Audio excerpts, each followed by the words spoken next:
Facebook live में आप लोगों का स्वागत है। आज महात्मा गांधी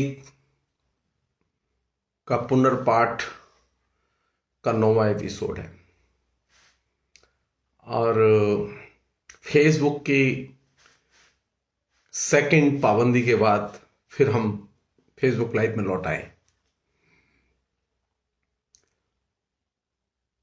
और आज हमने बातचीत का विषय रखा है हिंदू मुस्लिम एकता और महात्मा गांधी।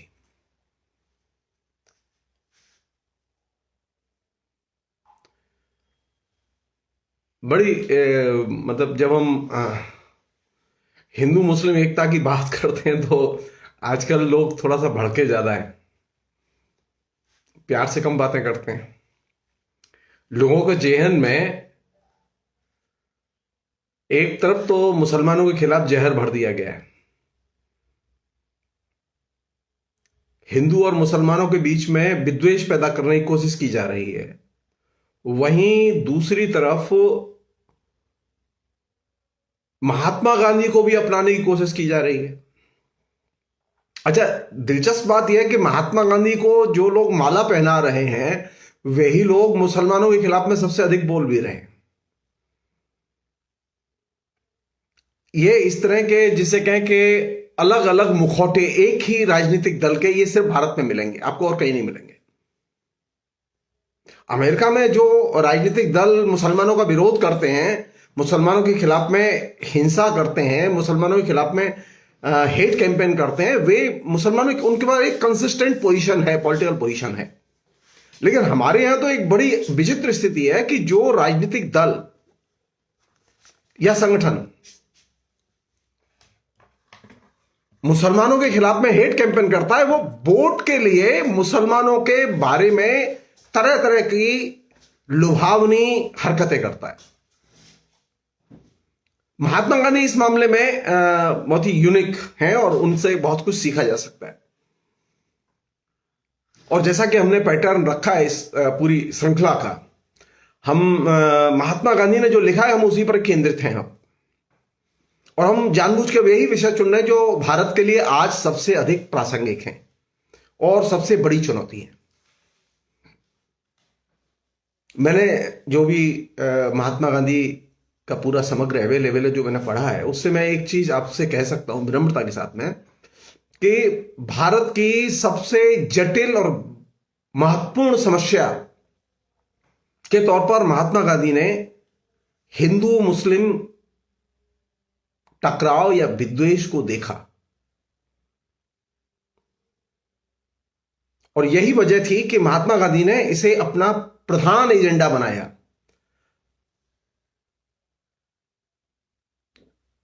महात्मा गांधी के भारत में जो प्रधान राजनीतिक लक्ष्य थे स्वाधीनता के बाद और स्वाधीनता को हासिल करने के लिए, उसमें हिंदू मुस्लिम एकता का प्रश्न सबसे महत्वपूर्ण प्रश्न था। दिलचस्प बात यह है कि बातचीत हम शुरू करते हैं महात्मा गांधी के जरिए ही, वो बड़ी मजेदार है। वो महात्मा गांधी ने यंग इंडिया में 21 अगस्त 1924 को एक लेख लिखा, बोल्शेविज्म या आत्मसंयम, इस शीर्षक से। अब जब मैंने ये लेख शीर्षक देखा तो मुझे लगा कि शायद महात्मा गांधी बोल्शेविज्म के बारे में कुछ बोलना चाहते हैं, कम्युनिस्टों के बारे में कुछ बोलना चाहते हैं, लेकिन मामला कुछ और निकला। और वो मामला महात्मा गांधी ने नहीं बनाया था, महात्मा गांधी को बना के दिया गया था। महात्मा गांधी के जो दोस्त थे, विदेशों में रहते थे, खासतौर पर अमेरिकी दोस्त थे, उन लोगों को इस बात से बड़ी आपत्ति थी कि महात्मा गांधी हिंदू मुस्लिम एकता के प्रश्न पर इतना जोर क्यों दे रहे हैं और हिंदू मुस्लिम एकता को अपना एक राजनीतिक एजेंडा क्यों बना रहे हैं। यंग इंडिया के इस शीर्षक से लिखे लेख में महात्मा गांधी ने इस प्रश्न को जिस तरह से उठाया वो बहुत ही मजेदार है। ये एक वास्तविकता है कि हिंदुस्तान में आज भी कम्युनिस्ट, चाहे वो संख्या में कैसे भी हों, वो हिंदू मुस्लिम एकता के लिए एकदम कमिटेड हैं। वो फ्रीडम मूवमेंट में भी कमिटेड थे, फ्रीडम मूवमेंट के बाद भी कमिटेड रहे हैं, और वे सारी दुनिया में मुसलमानों के प्रति उनका एक सद्भावपूर्ण रवैया रहा है। अब यंग इंडिया में जो अमेरिकी दोस्तों ने महात्मा गांधी के लिए चिट्ठी लिखी, महात्मा गांधी ने पहले उस चिट्ठी का जिक्र किया है, मैं उसे पढ़ना चाहूंगा। महात्मा गांधी ने लिखा है, दो अमेरिकी मित्रों ने मुझे बड़े भावावेश में एक पत्र लिखा है। वे कहते हैं कि मैं धर्म के नाम पर शायद भारत में बोल्शेविज्म का प्रचार कर रहा हूं, जो न तो ईश्वर को मानता है, न नैतिकता को, स्पष्टतः नास्तिक है। वे कहते हैं कि मुसलमानों की और आपकी मैत्री एक नापाक मैत्री है और दुनिया के लिए खतरा है, क्योंकि वे कहते हैं आज मुसलमान बोल्शेविक रूस की सहायता से पूर्वी देशों में अपना प्रभुत्व जमाने की फिक्र में है। मेरे ऊपर यह आरोप इससे पहले भी लगाया गया है, पर अब तक मैंने उस पर कोई ध्यान नहीं दिया। पर अब तो जिम्मेवार विदेशी मित्रों ने शुद्ध भाव से यह इल्जाम लगाया है, इसलिए मेरी समझ में इस पर विचार करने का समय अब आ पहुंचा है। विदेशी दोस्तों ने आरोप लगाया कि महात्मा गांधी बोल्शेविज्म के रास्ते पर जा रहे हैं। और बोल्शेविज्म के रास्ते पर क्यों जा रहे हैं? क्योंकि वे हिंदू मुस्लिम एकता की बात कर रहे हैं। अब इसका उत्तर जो महात्मा गांधी ने दिया वो बहुत ही मजेदार है और बहुत ही शिक्षाप्रद है। महात्मा गांधी लिखते हैं, सबसे पहले तो मैं यह स्वीकार करता हूं कि मुझे पता नहीं बोल्शेविज्म के मानी क्या है। मैं इतना ही जानता हूं कि इस मामले में दो परस्पर विरोधी दल हैं। एक तो उसका बड़ा भद्दा और काला चित्र खींचा करता है और दूसरा उसे संसार के तमाम दलित, पतित और पीड़ित जातियों को उद्धार का आंदोलन बताता है। अब मैं नहीं कह सकता किसकी बात पर विश्वास करना चाहिए। कोटेशन बंद। महात्मा गांधी की बोल्शेविज्म के बारे में यह एक स्पष्ट आत्मस्वीकृति बहुत कुछ साफ करती है। मैं अलग से एक एपिसोड पूरा महात्मा गांधी का मार्क्सवाद के बारे में क्या विचार थे इस पर करूंगा मैं, लेकिन जो अमेरिकी दोस्तों ने जो आरोप लगाया उसका उत्तर देते हुए जो महात्मा गांधी ने बात कही है वो ये कि मैं बोल्शेविज्म क्या है मैं नहीं जानता। फिर भी महात्मा गांधी पर यह आरोप लगाया गया।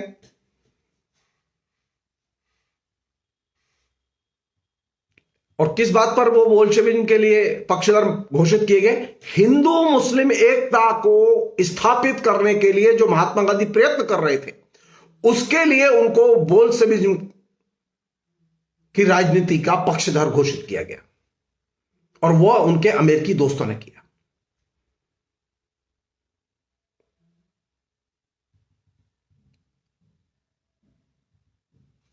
अब असल समस्या जो है वो हिंदू मुस्लिम एकता है, बोल्शेविज्म नहीं है। बोल्शेविज्म पर महात्मा गांधी के जो विचार हैं उस पर जैसा कि मैंने आपसे कहा कि मैं अलग से बात करूंगा। मैं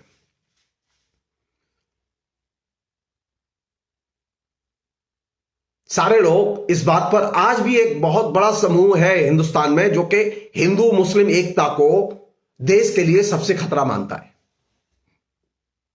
बुरा मानता है।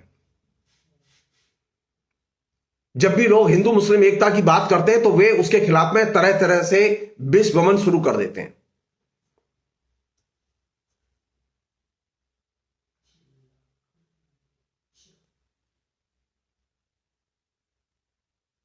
महात्मा गांधी ने स्पष्ट तौर पर लिखा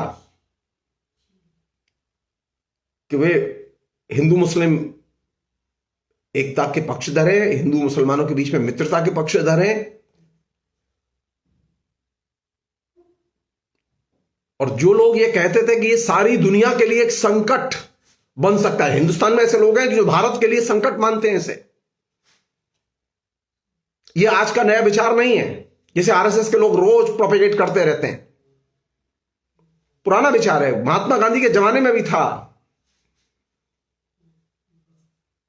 महात्मा गांधी कहते हैं यदि ऐसी मैत्री यानी हिंदू मुस्लिम मैत्री यदि ऐसी मैत्री संसार के लिए संकट रूप हो तो समझना चाहिए कि दुनिया में कोई ईश्वर है ही नहीं, अथवा यदि है तो वो कहीं गहरी नींद सो रहा है।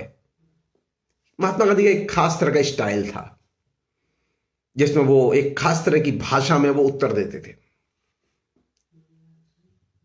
उसमें उन्होंने लिखा, भारत के हिंदू और मुसलमान यहीं जन्मे और यहीं पले हैं। वे एक दूसरे के सुख दुख आशा निराशा के साथी हैं। ऐसी हालात में इससे बढ़कर स्वाभाविक बात क्या हो सकती है कि दोनों स्थायी तौर पर परस्पर मित्र और भाई एक ही माता के पुत्र बनकर रहें। ताज्जुब तो इस बात पर होना चाहिए कि दोनों में झगड़े क्यों होते हैं, इस पर बात नहीं कि दोनों में एकता कैसे हो रही है। दोनों का यह सम्मिलन संसार के लिए एक संकट क्यों माना जाना चाहिए।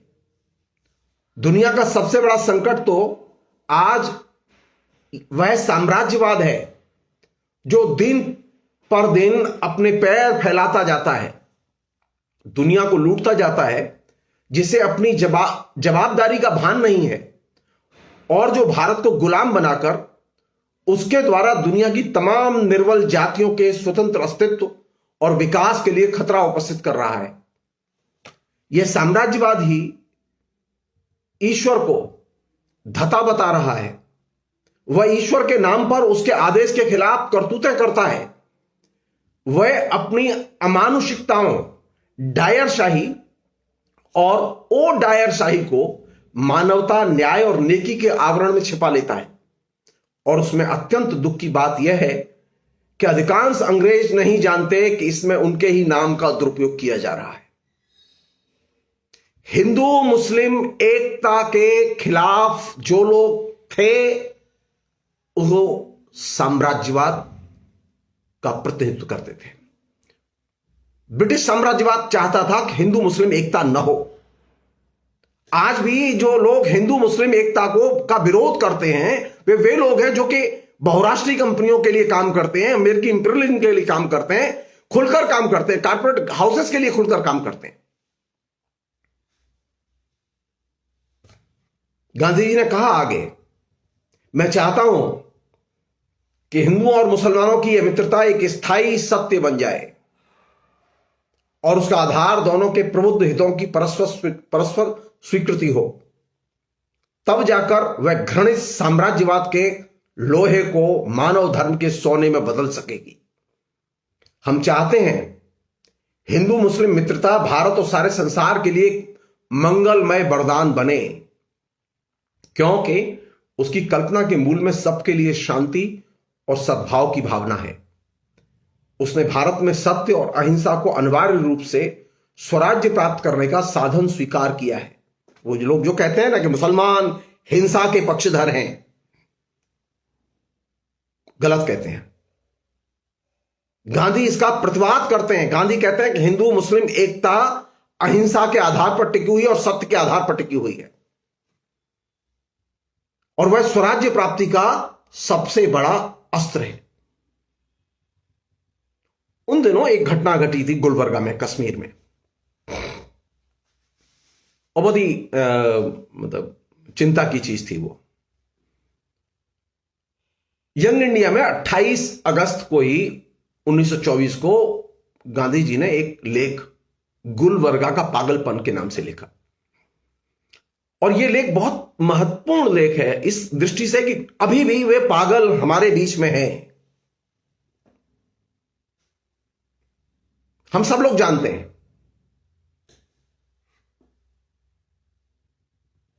और गांधी जी के दृष्टिकोण को समझने के लिए यह लेख बहुत महत्वपूर्ण है।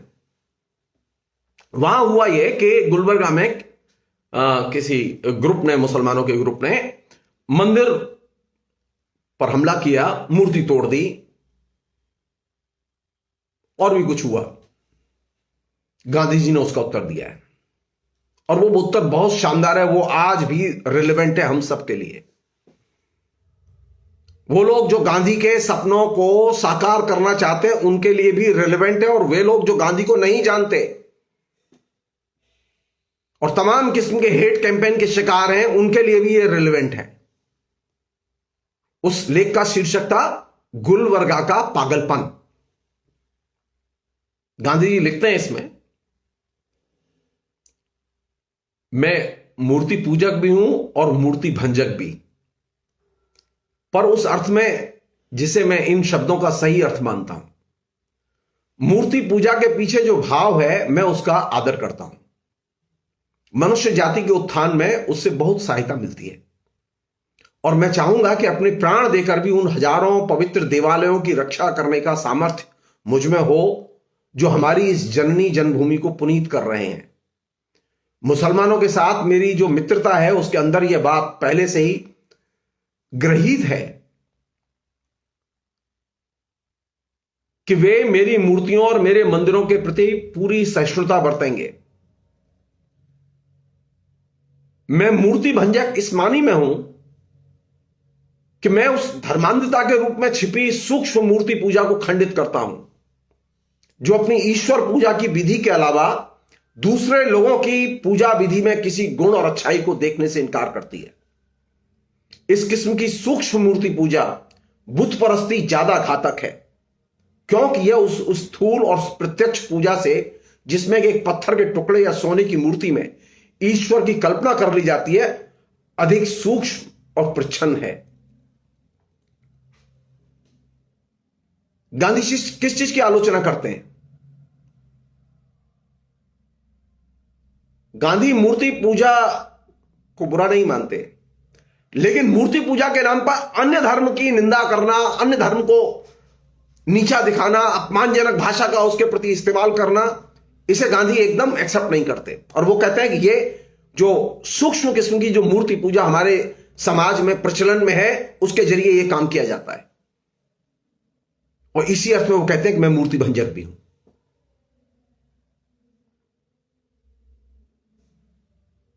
आगे कहते हैं वो, हिंदू मुस्लिम ऐक्य के लिए यह आवश्यक है कि मुसलमान लोग न तो आपद धर्म के तौर पर और न व्यवहार नीति के तौर पर, बल्कि अपने मजहब का एक अंग समझकर दूसरों के मजहब के प्रति तब तक सहिष्णुता बरतें जब तक कि दूसरे लोग अपने अपने मजहबों को सच्चा मानते रहें।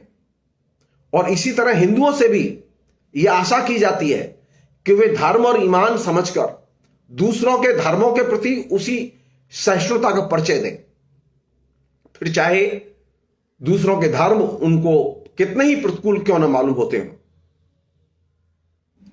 इसलिए हिंदुओं को चाहिए कि वे बदला लेने की इच्छा को अपने दिलों में जगह न दें, क्योंकि उस समय जब गुलबर्गा में मंदिर पर हमला हुआ तो लोगों ने कैंपेन किया बदला लेंगे।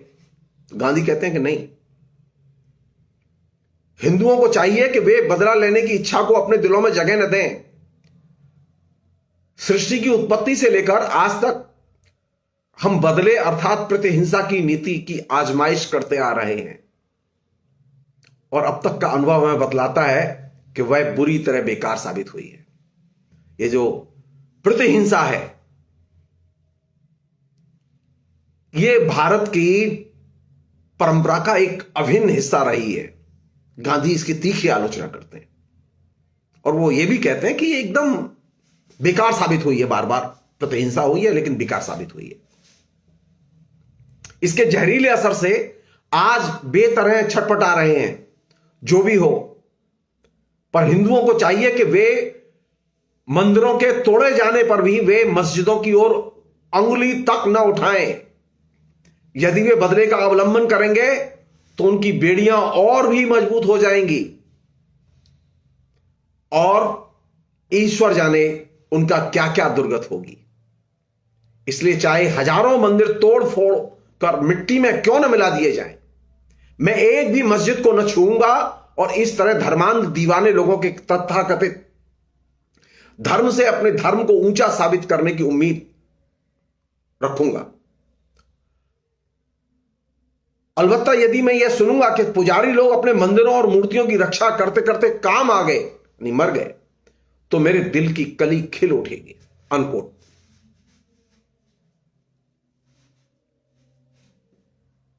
ये जो पहले मंदिर था अब वहां मस्जिद हो गई, तो इसलिए अब मस्जिद तोड़कर मंदिर बनाया जाए। मंदिर तोड़ा गया इसलिए बदले में मस्जिद तोड़ी जाए। यह जो फिनोमेना था यह गांधी के जमाने में भी था। गांधी ने इसकी तीखी आलोचना की और कहा कि नहीं, हम मस्जिद की तरफ उंगली नहीं उठाएंगे।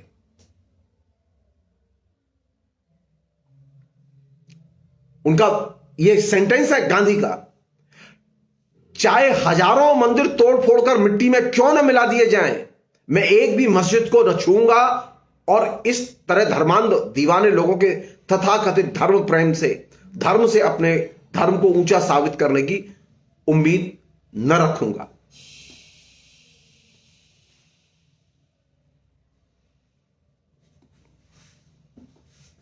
अब ये बताइए कैसे हो सकता है कि आप एक तरफ बाबरी मस्जिद गिराएं और दूसरी तरफ के गांधी जी हमारे हैं। गांधी जी तो मस्जिद गिराने के लिए खिलाफ थे। एक अन्य बहुत ही महत्वपूर्ण रेफरेंस है, बहुत ही मजेदार है रेफरेंस। उन्होंने भीमराव अंबेडकर को एक चिट्ठी लिखी 6 अगस्त 1944 को, एक पत्र लिखा और उस पत्र में उन्होंने बहुत ही इंपॉर्टेंट बात कही जो कि मैं शेयर करना चाहता हूं और वो काम की चीज है। वो गांधी ने लिखा कि हिंदू मुस्लिम प्रश्न मेरे लिए जिंदगी भर का प्रश्न है। एक समय था जब मैं सोचा करता था कि जब यह समस्या सुलझ जाएगी तब भारत की राजनीतिक परेशानियां खत्म हो जाएंगी। अनुभव से मैंने जाना है यह केवल आंशिक रूप से सत्य है। अस्पृश्यता से मैं उसी समय घृणा करने लगा था जब मैं किशोरावस्था में था, लेकिन मेरे लिए यह धार्मिक और सामाजिक सुधार का प्रश्न था, अनटचेबिलिटी। और हालांकि इसका बड़ा राजनीतिक महत्व हो गया है, फिर भी मेरे लिए इसका धार्मिक और सामाजिक महत्व बहुत अधिक है। लेकिन स्वयं क्षति उठाकर मैं जान पाया हूं कि इस अत्यंत महत्वपूर्ण प्रश्न पर आप और मैं भिन्न मत रखते हैं। और मैं यह भी जानता हूं कि देश के बड़े बड़े राजनीतिक मसलों पर हम दोनों के दृष्टिकोण भिन्न हैं।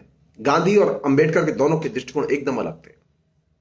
यदि हम किसी प्रकार इन दोनों मसलों पर सहमत हो सकें तो यह मुझे बहुत अच्छा लगेगा। अफसोस की बात कि हिंदू मुस्लिम एकता के प्रश्न पर गांधी और अंबेडकर एक नहीं हो पाए और अनटचेबिलिटी के प्रश्न पर एक नहीं हो पाए। दोनों के दृष्टिकोण अलग हैं।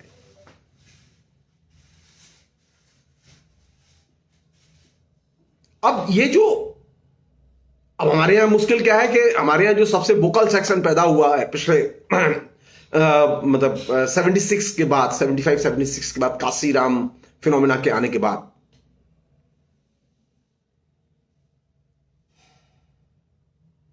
उस फिनोमेना ने अंबेडकर की रीडिंग कम की है, अंबेडकर की कुरीडिंग ज्यादा की, नहीं अंबेडकर की कुव्याख्या ज्यादा की है।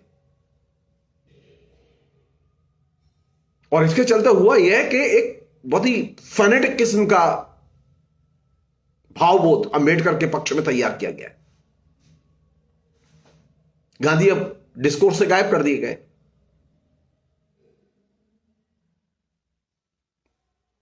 गांधी जो दृष्टिकोण रखते थे उस दृष्टिकोण को लेकर हमने कभी सोचा ही नहीं कि वह दृष्टिकोण हिंदुस्तान की मुख्य धारा का दृष्टिकोण बन जाए। कांग्रेस ने भी उसकी दिल से और दिमाग से कोशिश नहीं की। कम्युनिस्टों ने भी नहीं की। कम्युनिस्ट तो उपहास करते रहे। हिंदी में तो बहुत ही खराब स्थिति है। यशपाल ने, हंसराज रहबर ने और दूसरे लोगों ने बहुत खराब किताबें लिखी गांधी के ऊपर।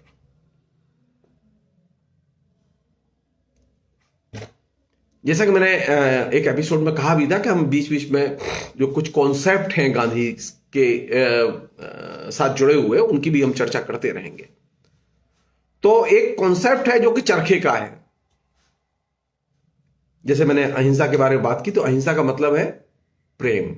उसी तरह चरखे का क्या मतलब है? सूत काटना।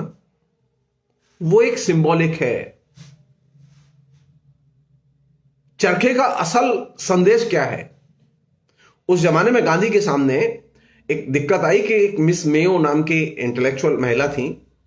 उन्होंने अमेरिकी अखबार में चरखे का उपहास करते हुए उसकी आलोचना करते हुए बहुत ही गंदा सा एक लेख लिखा।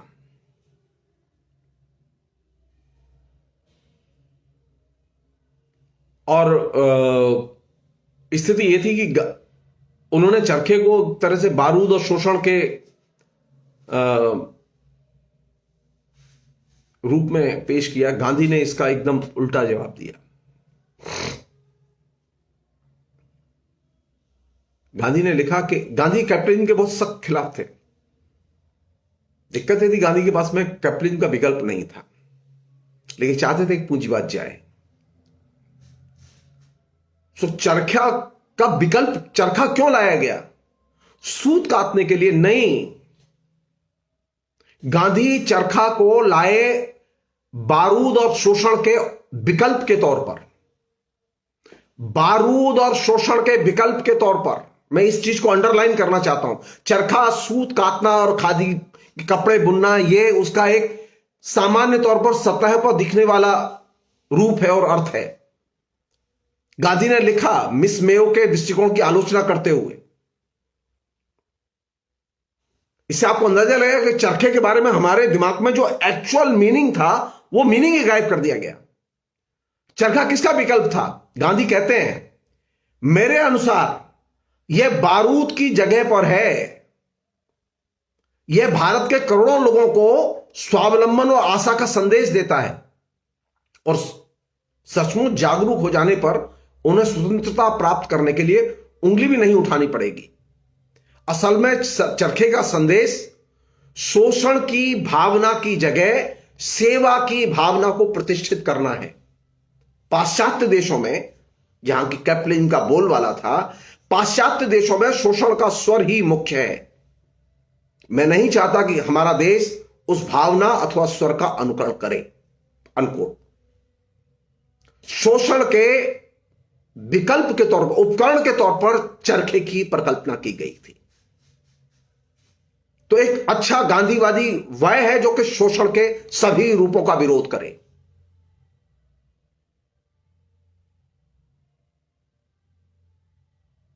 सूत काटना वो एक सिंबॉलिक चीज थी, लेकिन असल चीज क्या थी कि जो पूंजीवाद ने बारूद की संस्कृति पैदा की थी, युद्ध की संस्कृति पैदा की थी, जिस युद्ध की संस्कृति में और युद्ध के पूरे सरंजाम को जुगाड़ करने में हमारी सरकारें भी लगी रही हैं।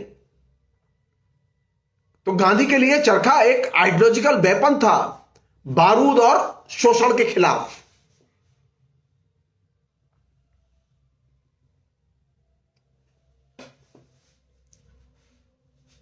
अब एक अन्य चीज जो कि इंपॉर्टेंट चीज है, और ये कह के मैं फिलहाल की बातचीत यहीं रोकूंगा मैं।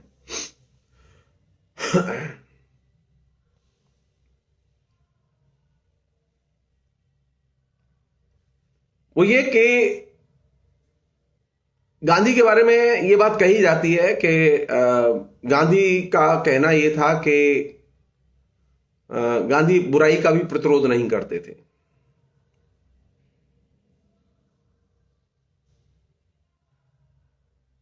जी नहीं, वो कहते हैं ना, गांधीवादी कौन है? अगर कोई आपके एक गाल पे चांटा मारे तो आप दूसरा गाल भी कर दीजिए, वो दूसरे गाल पे चांटा मार दे, आप प्रत्युत्तर मत दीजिए।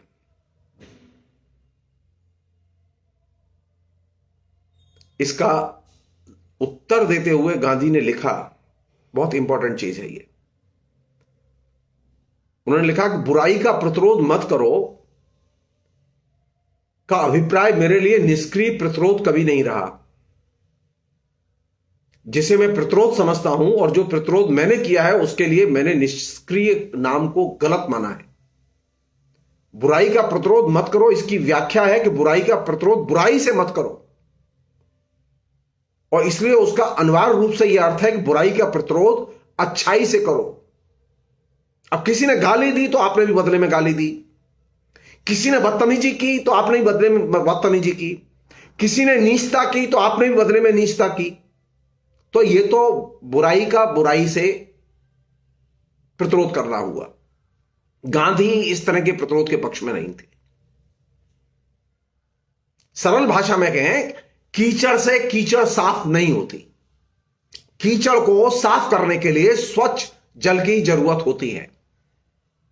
और गांधी ने बुराई के प्रतिरोध के लिए अच्छाई के जरिए बुराई का प्रतिरोध करने का मंत्र दिया और कहा कि मैं निष्क्रिय प्रतिरोध का कभी पक्षधर नहीं रहा हूं।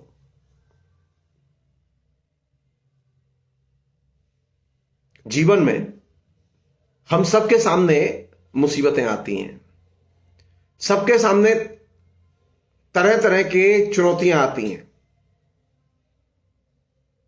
एक अच्छा मनुष्य वह है जो कि प्रतिकार करते समय, प्रतिरोध करते समय अच्छे विकल्प चुने,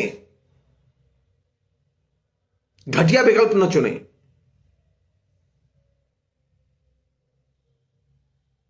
सेकंड चीज, गांधी निष्क्रिय प्रतिरोध के पक्ष में नहीं थे, वो सक्रिय प्रतिरोध के पक्ष में थे। और ये जो सक्रिय प्रतिरोध है, ये अपने आप में एक बहुत मूल्यवान चीज है। तो गांधी चाहते थे प्रतिरोध किया जाए, बुराई का प्रतिरोध अच्छाई से किया जाए। अगर हम हिंदू मुस्लिम एकता चाहते हैं तो क्या करेंगे? मुसलमानों से प्यार करेंगे या मुसलमानों से नफरत करेंगे? भारत को एकजुट रखना चाहते हैं तो क्या करेंगे? मुसलमानों से नफरत करेंगे या प्यार करेंगे? और भी ज्यादा बेहतर ढंग से उनके साथ में सम्मान से, प्यार से पेश आएंगे। अभी कर क्या रहे हैं लोग? हेट मॉन्गर्स, घृणा के प्रचारक कर क्या रहे हैं? सबसे बड़ी समस्या जानते हैं क्या है? सबसे बड़ी समस्या यह है कि जो हिंदी में लेखन है, साहित्य का लेखन है, आलोचना का लेखन है, उसमें गांधी के विचारों का कहीं कोई असर ही नहीं है। हिंदी के लेखकों ने विचार ही नहीं किया उस पर। अपने बाद के फेज में एकमात्र रामविलास शर्मा ने विचार किया, और जिन लोगों ने, जो दूसरे हिंदी के लेखक थे जिन्होंने विचार किया, वो नेगेटिव ढंग से विचार किया।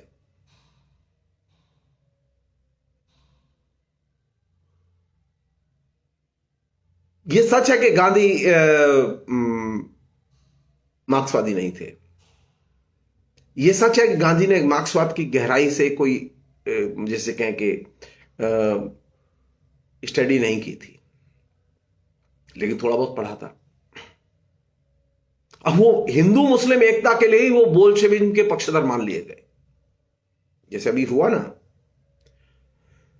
हिंदुस्तान में, जो अभी वामपंथियों के ऊपर, कम्युनिस्टों के ऊपर सबसे बड़ा जो तमगा है वो क्या है कि वो धर्मनिरपेक्षता की रक्षा करते हैं, और धर्मनिरपेक्षता की रक्षा के लिए वो हिंदू मुस्लिम एकता पर जोर देते हैं। गांधी भी देते थे। अब गांधी को भी कहो टुकड़े टुकड़े गैंग का मेंबर। अंत में मैं सिर्फ इतना कहना चाहूंगा कि गांधी के जो विचार हैं, वे विचार ठोस रूप में, जिस रूप में लिखे गए हैं उनके द्वारा, वे लोगों के बीच में जाने चाहिए। क्योंकि गांधी को जो दुर्लभ बना दिया गया है, उसमें इसकी बड़ी भूमिका है कि गांधी को हमने लोगों के बीच में पहुंचने ही नहीं दिया। मूर्तियां लगा दी जगह जगह, नामकरण कर दिए सड़कों के, बिल्डिंगों के, तमाम और चीजों के। लेकिन गांधी के विचार, गांधी के विचारों के पीछे जो एक्चुअल इंटेंशन थी, वे चीजें वे एक सिरे से गायब हो गई। और वो क्यों गायब हो गई? सिर्फ दो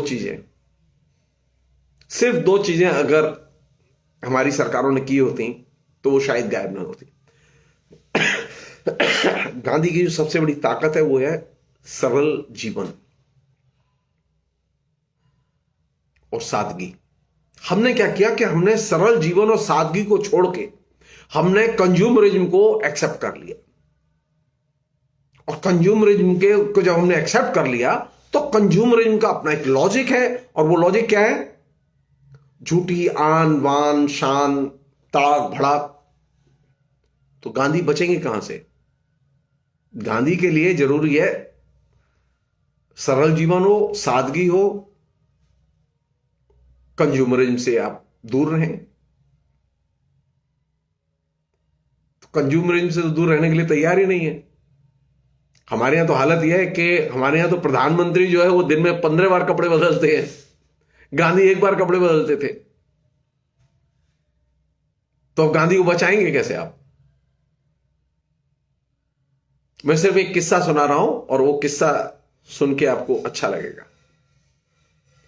1957 में जब पहली बार कम्युनिस्टों की सरकार बनी केरल में, सारी दुनिया में पहली बार डेमोक्रेसी के जरिए कम्युनिस्ट सत्ता में आए। उसके पहले कभी कहीं किसी भी जगह इलेक्टेड गवर्नमेंट के तौर पर कम्युनिस्टों को मौका नहीं मिला।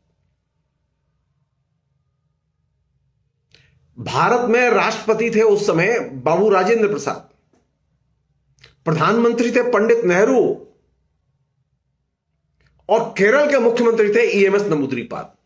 ईएमएस नंबूदिरीपाद गांधी के रियल सोल्जर थे।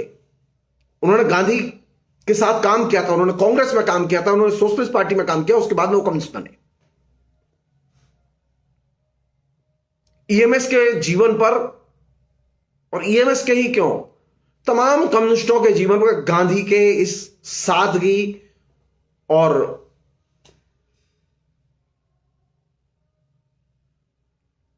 कम से कम में जीने की आदत का बहुत गहरा असर पड़ा। ईएमएस नंबूदिरीपाद जब मुख्यमंत्री बने तो ईएमएस नंबूदिरीपाद अपनी साइकिल से चीफ मिनिस्टर के ऑफिस जाते थे, और उनकी जो पीछे साइकिल के पीछे कैरियर था उसमें उसका टाइपराइटर बंधा हुआ रहता था। और जो गांधी के निकट सहयोगी थे बाबू राजेंद्र प्रसाद, जो राष्ट्रपति बने, उनके लिए कारों का काफला खरीदा गया। अब आप बताइए, गांधी की सादगी को कम्युनिस्टों ने सबसे पहले व्यवहार में लागू किया या कांग्रेस ने लागू किया? आप तय करिए।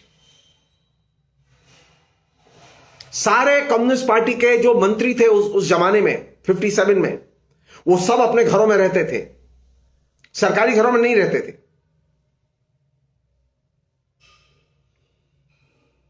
और सब अपनी सवारी से जाते थे।